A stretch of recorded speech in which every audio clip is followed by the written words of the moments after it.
Welcome to the Genius Factory. Enjoy the video. You start by proving ownership so you can remove activation lock legitimately. Gather the original receipt, box, or any invoice showing the watch serial or IMEI.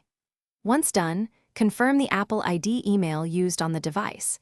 If you bought it used, contact the seller now. Make sure the watch has charge and keep the paired iPhone or backup device at hand so you can attempt authorized sign-out or forward information to Apple support quickly. Next, pursue the authorized removal path because that preserves warranty and security. If the original owner is reachable, ask them to sign into iCloud. Calm or the Find My app and remove the watch from their account. You can also request they unpair it via the watch app. If they cannot, gather photos of the receipt, serial, and order confirmation so you are ready to submit a request to Apple support. Make sure to explain why you need activation. Finally, contact Apple support to complete the removal. You will submit proof of purchase and the device serial for verification.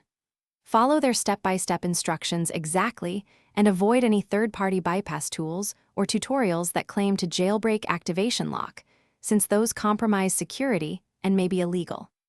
If Apple cannot help and you suspect fraud, return the device to the seller or file a police report with the documentation. One tip: keep high-quality scans of receipts to speed up verification.